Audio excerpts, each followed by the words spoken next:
Hey everyone, we welcome all of you dear friends to our channel Medicos Next। तो दोस्तों स्वागत है हमारे चैनल मेडिकोज नेक्स्ट पे आप सभी का। तो आज हम डिस्कस करेंगे मूविंग चार्ज एंड मैग्नेटिज्म। ठीक है। तो पहला हमारा टॉपिक है force on moving charge in magnetic field. तो हम इसको समझने की कोशिश करेंगे। तो आइए समझने की कोशिश करते हैं हम और आप। तो इसमें हम लोग जैसे कि जानते हैं क्या होता है, जैसे कि हम इस डायरेक्शन में मैग्नेटिक फील्ड को कंसीडर करते हैं। ठीक है। मैग्नेटिक फील्ड की डायरेक्शन ये होगी, कोई चार्ज है, चार्ज पार्ट के लिए जो कि इस डायरेक्शन में v वेलोसिटी से जा रहा है। ठीक है। मास m है, वेलोसिटी v है। ठीक है। और ये एंगल बीच का थीटा है। ठीक। तो हम डिफाइन करेंगे कि उस चार्ज पार्टिकल पे कितना फोर्स लगेगा, उसको निकालने की कोशिश करेंगे। तो इसका बहुत सिंपल सा फार्मूला है, ज़्यादा डीप में ना जाने से ज़्यादा ये अच्छा है कि हम इसका फार्मूला अच्छे से ध्यान कर लें।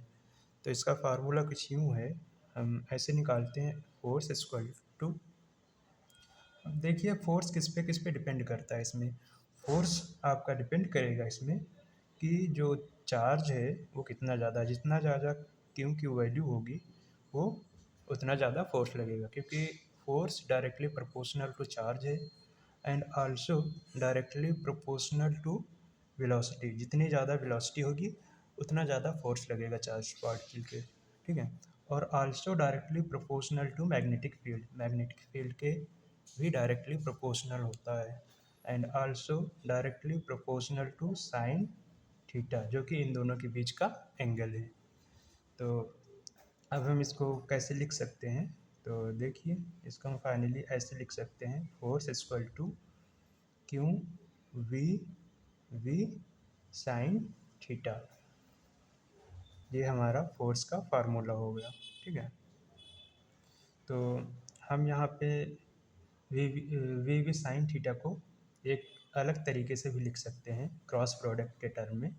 तो हम इसको ऐसे लिख सकते हैं, F equals to Q V cross V, cross product के हेल्प ले रहे हैं हम यहाँ पे, हम इसको ऐसे भी लिख सकते हैं। ठीक है। तो जनरली होता क्या है, एक जो बहुत ज़रूरी बात है इसमें समझने की, इसमें एक ज़रूरी बात ये है कि फोर्स किस डायरेक्शन में लगता है, किस डायरेक्शन में नहीं लगता है। हम यहाँ पे डिस्कस करना चाहेंगे कि फोर्स कब कब ज़ीरो होगा। देखिए इसकी भी कंडीशन है, फोर्स कब ज़ीरो होगा, फोर्स ज़ीरो कब होगा। तो इसका अलग मैं वो लिख देता हूँ, कब कब ज़ीरो होगा।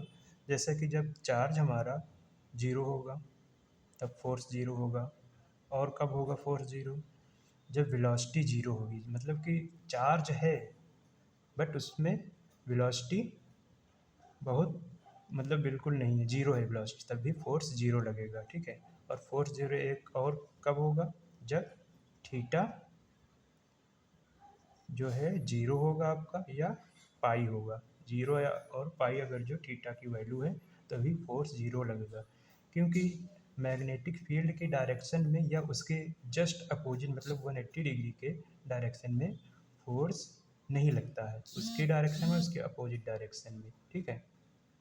तो वही यहाँ पे लिखा हुआ है। तो हमारा जो, जैसे कि मान लिया इस तरफ है कोई चार्ज है, इधर मैग्नेटिक फील्ड है, कोई चार्ज इधर ही मूव कर रहा है इसी डायरेक्शन में, तो इस पर फोर्स क्या लगेगा, जीरो लगेगा चार्ज पे। अगर जो मान लिया इस डायरेक्शन में मूव कर रहा है, अपोजिट डायरेक्शन में, तब भी इस पर फोर्स जीरो लगेगा। तो इसमें समझने वाली बात यही है कि फोर्स का फार्मूला बहुत ज़रूरी है इसमें याद रखना, क्योंकि इस पर फार्मूले बेस्ड क्वेश्चन आपको हर जगह देखने को मिलेंगे। तो F equal to Q V cross V. ठीक है। अब हम इसको डायरेक्शन कैसे निकालते हैं, जैसा कि आप लोग तो जानते ही होंगे। जैसे v क्रॉस v है तो हम v की तरफ ऐसे हाथ रख लेंगे, और अगर जो v के तरफ है तो उसके तरफ कर्ल करेंगे। तो जो थंब है ना, ये थंब आपको डायरेक्शन बता देगा फोर्स की। तो इसके जो फोर्स की डायरेक्शन है ये वेलोसिटी और मैग्नेटिक फील्ड के दोनों के परपेंडिकुलर है। ठीक है। तो हम अब आगे डिस्कस करना चाहेंगे। तो दोस्तों अब हम नेक्स्ट टॉपिक पे आ गए हैं, जो कि है हमारा लॉरेंट्ज़ फोर्स। ठीक है, तो लॉरेंट्ज़ फोर्स क्या होता है इसको समझेंगे, क्या फार्मूला होता है इसका, इसको अप्लाई कैसे करते हैं ये भी समझेंगे। तो जब कोई charge particle, when a charge particle experienced force, electric force as well as magnetic force, मतलब कि electric force and magnetic force जब दोनों लगेंगे किसी चार्ज पार्टिकल पे, तो उसको क्या बोलते हैं, लॉरेंट्ज़ फोर्स बोलते हैं। इसका हम लॉरेंट्ज़ फोर्स को ऐसे रिप्रेजेंट कर सकते हैं जैसे इलेक्ट्रिक फोर्स, ठीक है, प्लस मैग्नेटिक फोर्स, दोनों को ऐड करेंगे तो उस फोर्स को, मतलब एक साथ दोनों फोर्स लगेंगे तो उसको लॉरेंट्ज़ फोर्स बोल देते हैं।